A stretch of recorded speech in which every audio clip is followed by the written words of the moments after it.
This is 1059 The Region, where parents talk and explore practical, proactive, and evidence-based solutions. This is Where Parents Talk with Lianne Castelino. Thanks for joining us. I'm Lianne Castelino.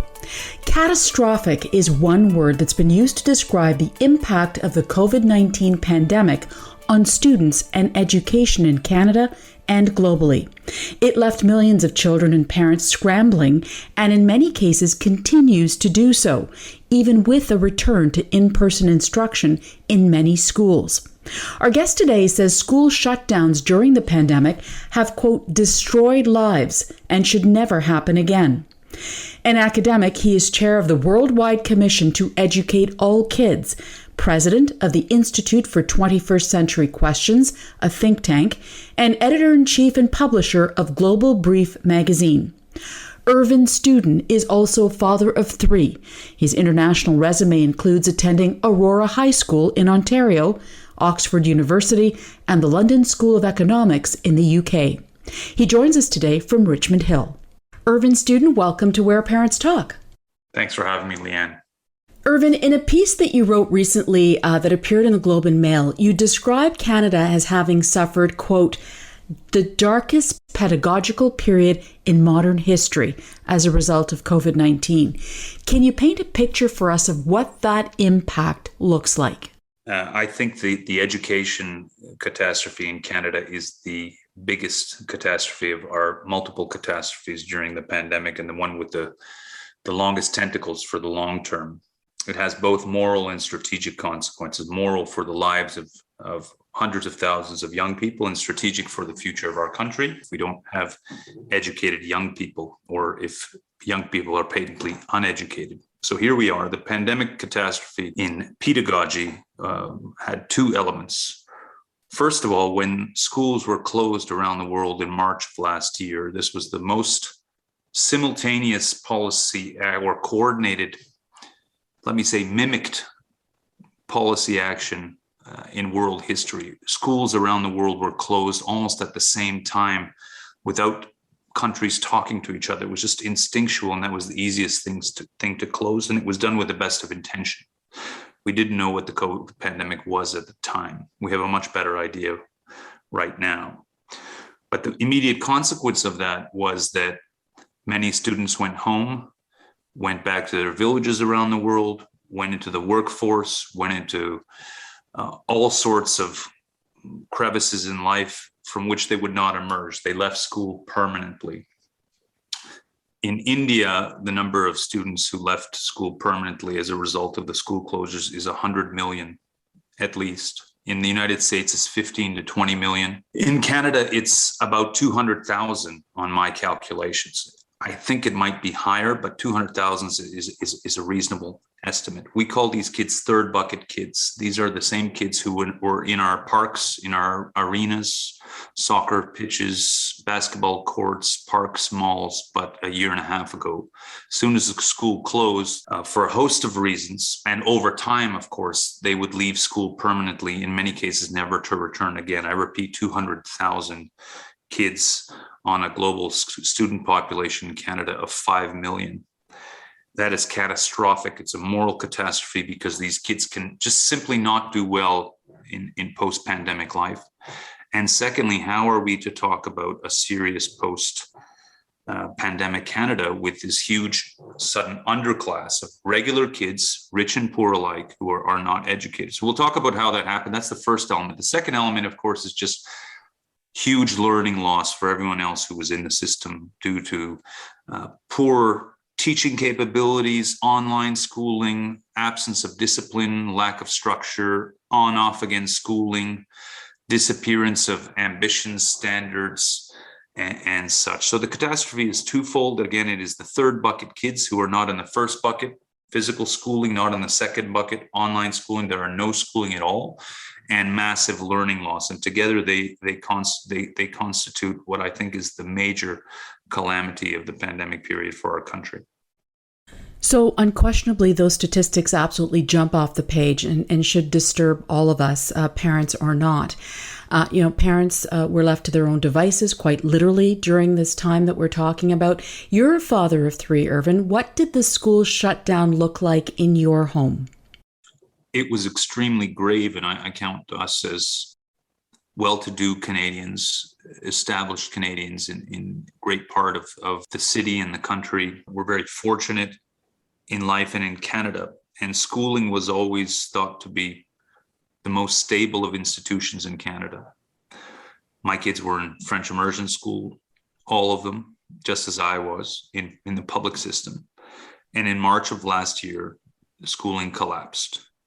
It went online, which was, of course, a universal transition across the country for a period of time. But the quality of learning disappeared immediately. Motivation for learning disappeared before long. And then the fact of learning, I think, disappeared in toto by the summer. And I'm sure we'll return to this, but by the time school resumed in September, schooling for my kids, I think, as for many kids across the country, had this anomic quality. It became meaningless because we were unable to reinsert the content, the spirit, the standards, the ambition of schooling when we returned. We returned to what I call zombie schools. Even if the physical school was open, it was not pedagogy and learning and ambition that prevailed. It was policing the student body for a defensive purpose, to not die or to live another day, as it were, as we imagine online. The kids were not learning, and they continue, by the way, to not learn properly across the country. Many of the schools are zombified, particularly here in Ontario. So that was the experience for my kids. We were improvising daily. We improvised to this day. We had to do much shifting of schools. I think for all three of them, we shifted schools. Constant interaction with principals, teachers, supervising. Of course, it was exhausting, and I think it was repeated across the households. If I may go back to how kids who were as fortunate and less fortunate than ours were ousted from schools, that in this same experience, as soon as a family goes online, while we imagine, as the officials tell us, that everyone is just pivoting seamlessly and frictionlessly between bucket one, physical school, bucket two, the online world, and you can just go back and forth depending on whether school is open, or whether or not school is open.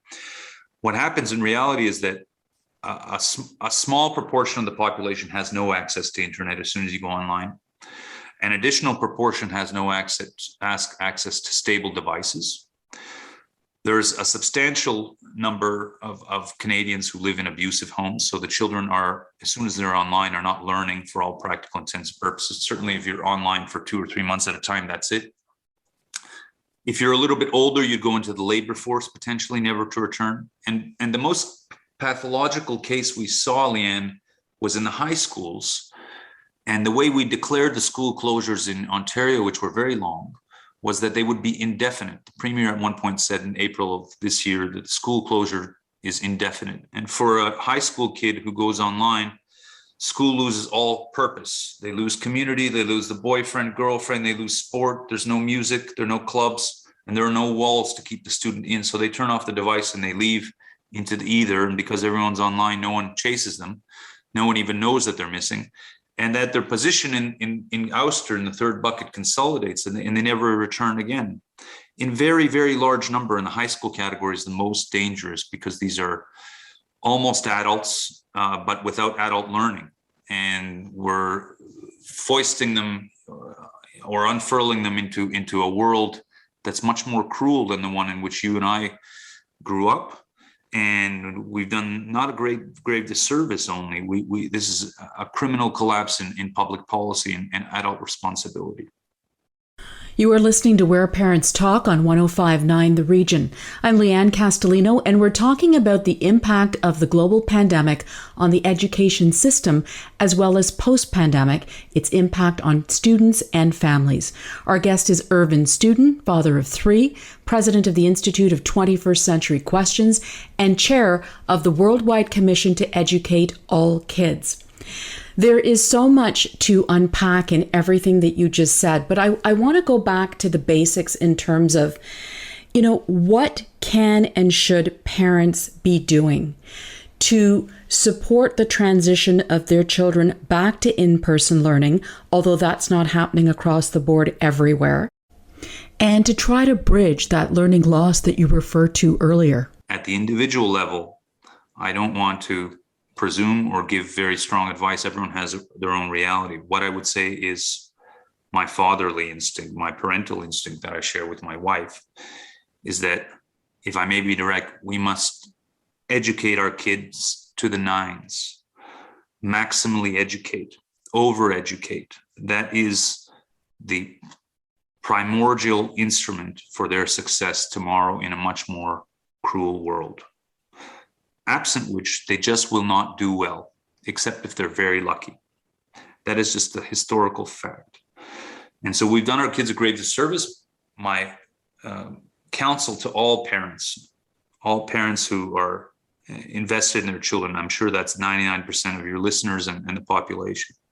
Educate, educate, educate. Do not zombify the concept of education. Everyone must be back in physical school without exception. There is no risk to the child at all. The statistical risk to the child from COVID is zero, statistically. There will be exceptions in all cases, but such is life.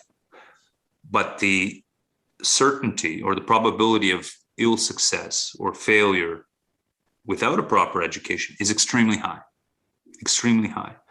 So I'm for a very offensive posture in education, in person, but not in person in a zombie school where everyone is walking around to avoid death, as I mean. We need to double down because the world of tomorrow is that much more difficult and we've lost a lot of time. So I believe in excellence.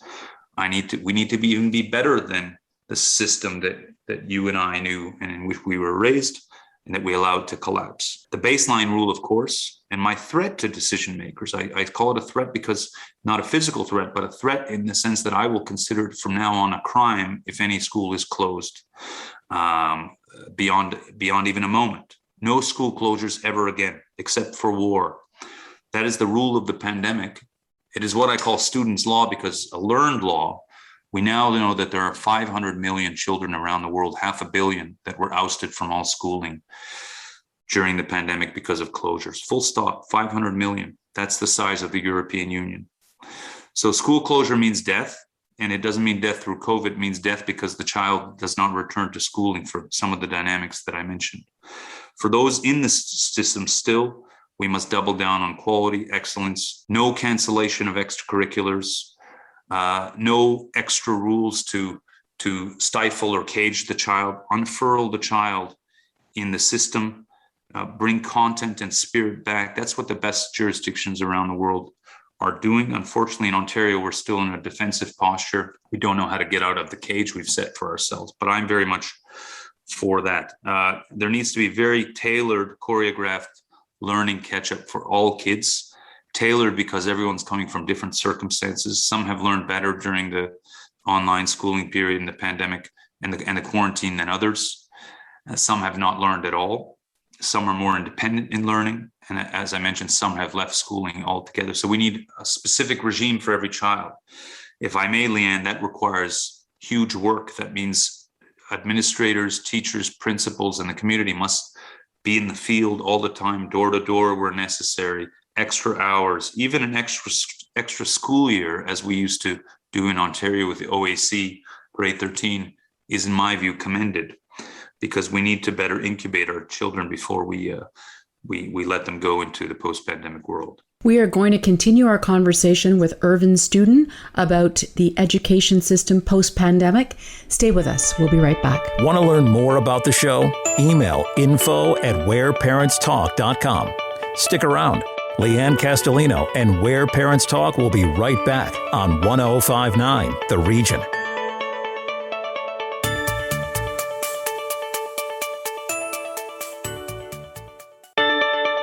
Welcome back to Where Parents Talk. Listen live at 1059theregion.com. Here's Lianne Castelino. Welcome back to Where Parents Talk on 105.9 The Region. I'm Lianne Castelino. We are in conversation with Irvin Studin, who is the chair of the Worldwide Commission to Educate All Kids post-pandemic. He is also a father of 3 and an author. Now, Irvin, I want to ask you about the commission that you chair. It is studying Canada and as many 60 other countries around the world on this issue in terms of the impact of COVID on the education systems around the world and on students. Let's talk about post-pandemic for a minute. You've given us some ideas about what should be done. In theory, they sound absolutely like goals we should all be trying to achieve, but in practice, obviously, it's far more complicated.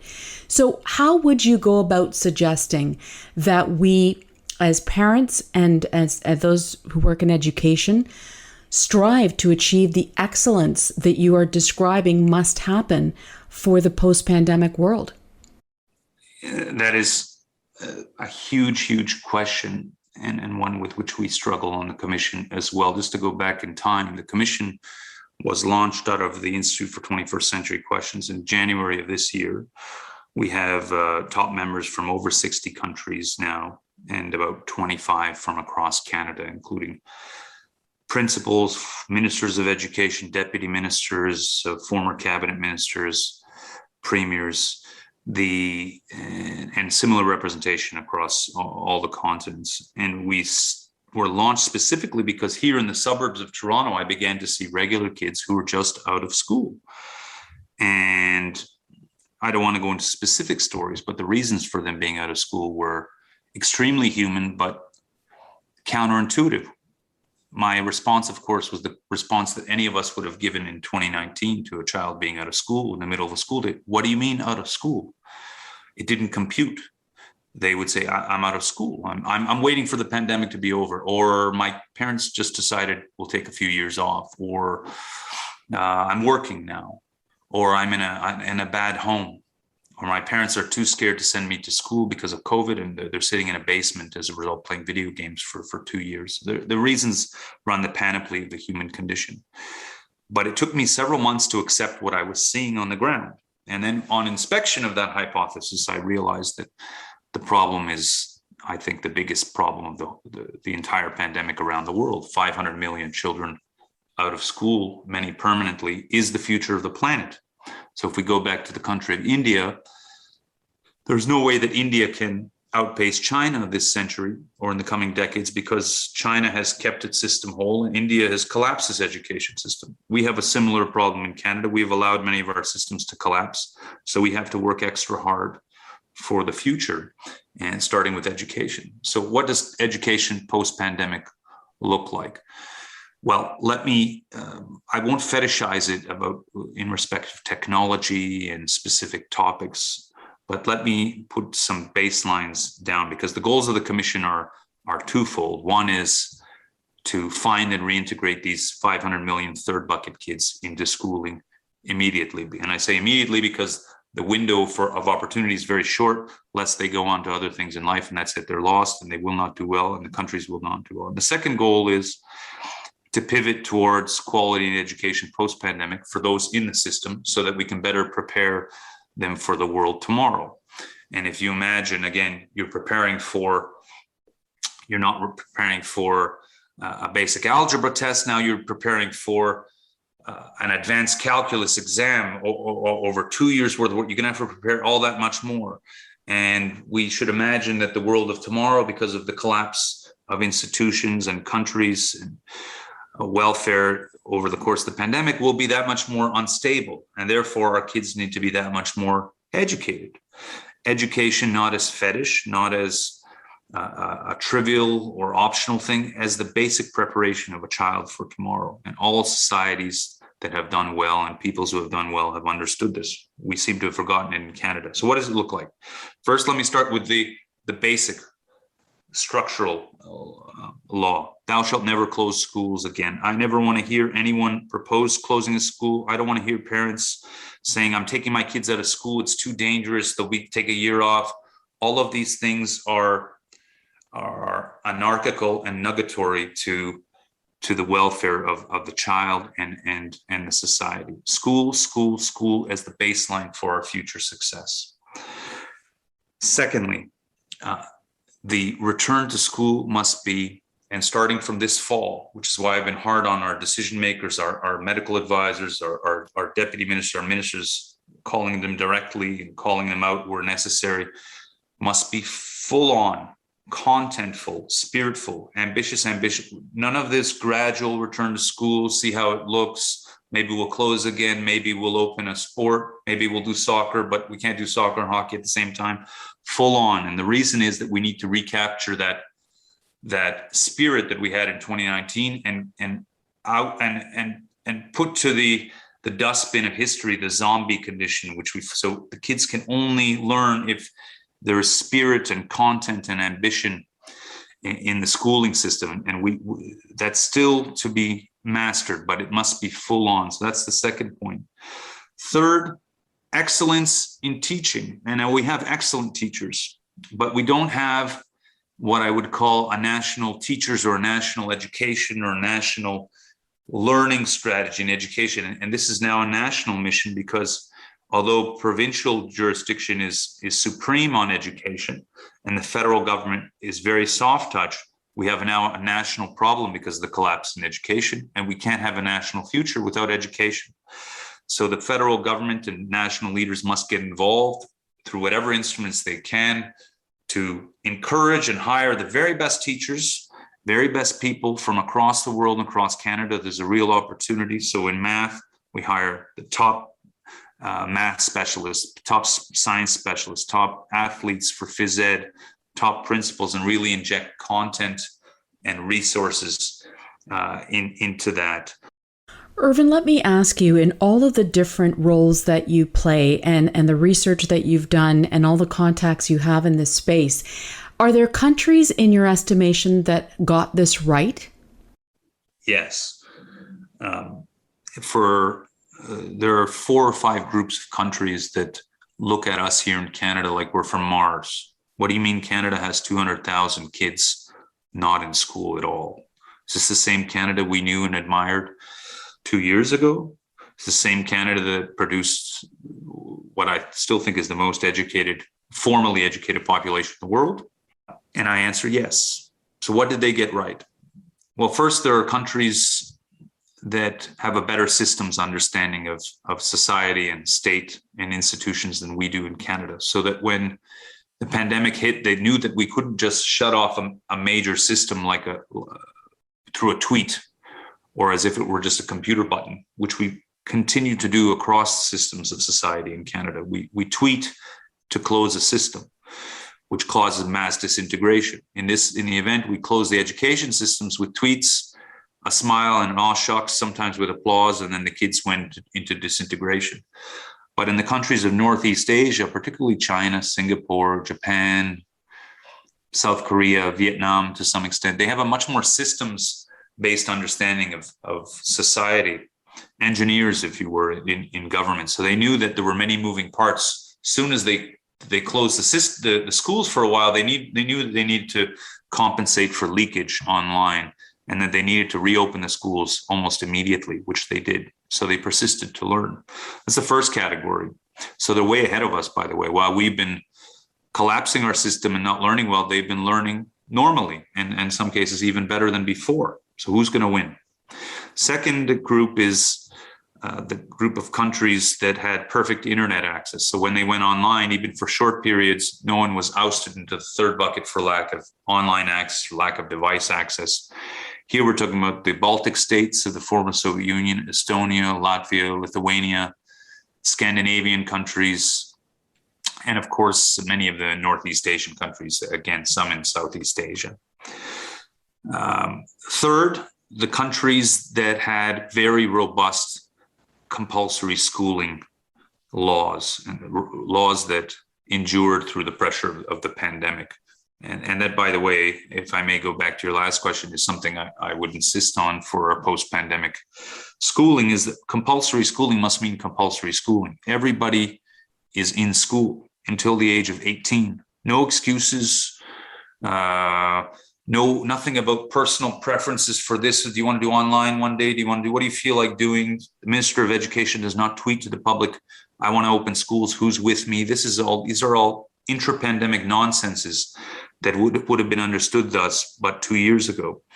So in Austria, Germany, the Scandinavian countries, Netherlands, the compulsory schooling laws held firm.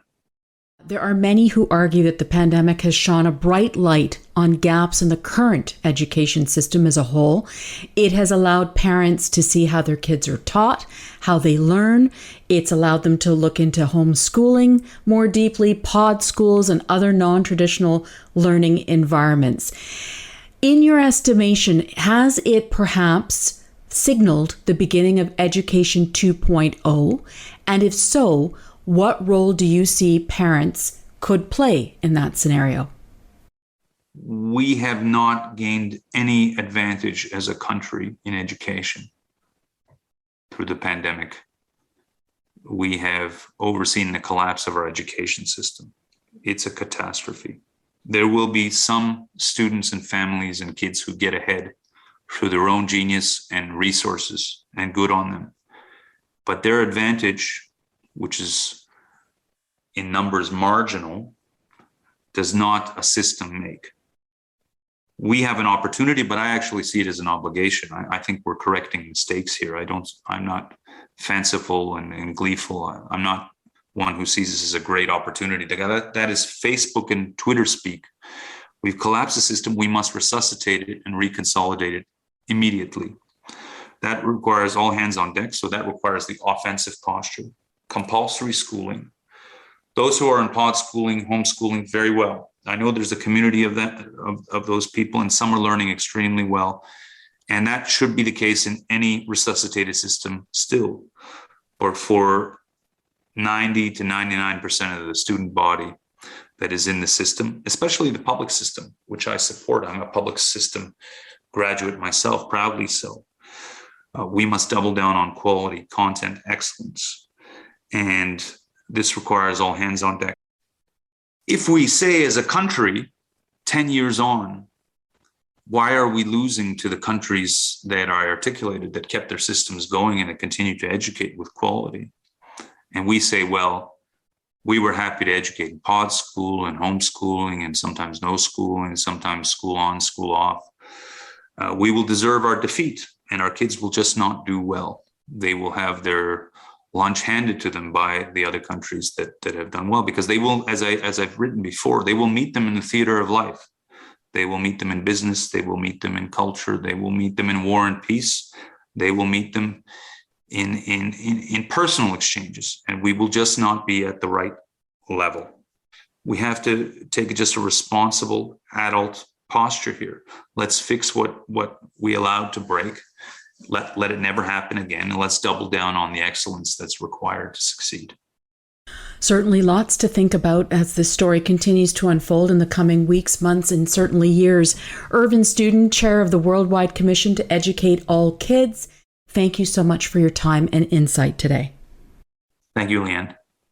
That is our show. Thanks so much for listening. See you next time. Sign up for Lianne's parenting newsletter and so much more at whereparentstalk.com.